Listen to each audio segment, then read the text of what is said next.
Hey, what's going on, everybody? Welcome to this channel today. If you enjoyed this review, please drop a like and please subscribe down below. I appreciate all the support from everybody. And we have a Kobe box in front of us. By the title, you can see we have an older model Kobe, one of the first in his career.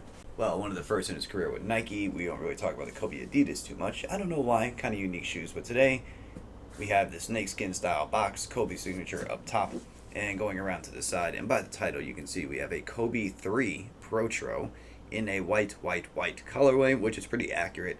9.5 men's, not my size at all. I unfortunately could not get my size. Retail's not on the side, but these were $210 US.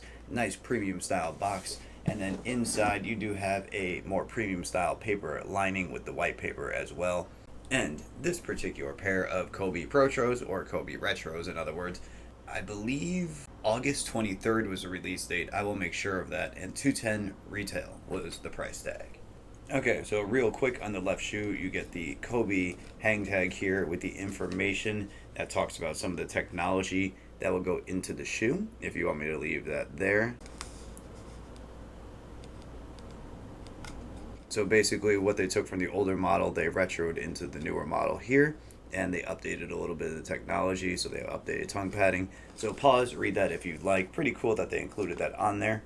And with that stuff out of the way, you can take a look at the Kobe 3 Protro right here in the Halo colorway. Halo being all white, white on white. There is a little tinge of translucent down here that makes it appear gray, but once again, that is supposed to be white. And on the back, there is a little bit of color, but that's only because of the reflective. We'll talk in a second. So details. Along the toe box, there is no perforation. This is just a detail pattern. This is all a tumbled leather. It feels good to the touch. Nice, but it's a leather toe cap with a cutoff here. You can see with the stitching. Along this material here is a rubberized kind of cage upper with a knit kind of mesh material going along in between.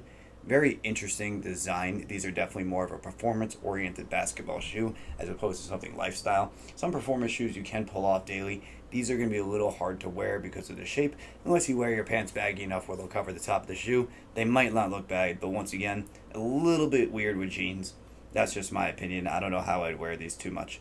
Going around to the back heel area, we can see the little Kobe logos that are interlaid on the material. That was a translucent rubber piece we talked about. And you can see a little bit of shine here. That is because it's a like mother of pearl effect. That's what they were going for on that white. So it is a nice kind of little change to the white you get across. But these are all white, so be careful. They will get dirty.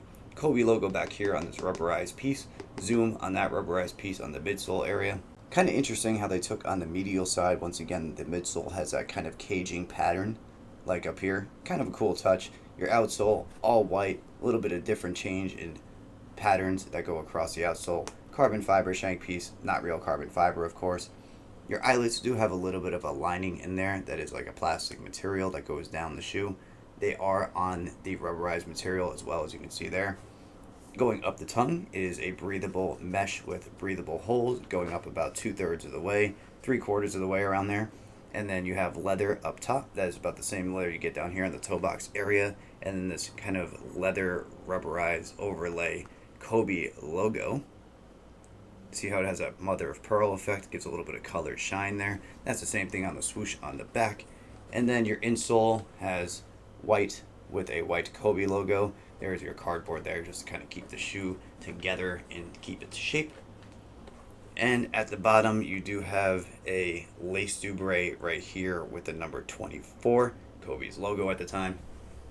So pretty simple review, all white colorway, but a very interesting Kobe model that not a lot of people talk about. Let me know what you think of the Kobe 3 or this colorway, whatever you want to talk about in particular. The Kobe 3 is kind of interesting. I feel like not a lot of people discuss it too much. Let me know if anybody ended up purchasing these. Maybe you got them for basketball, maybe you like to play in them. I'd like to hear from everybody, get your opinions on them. I will try to answer back to everybody in the comments and have some conversation with you guys.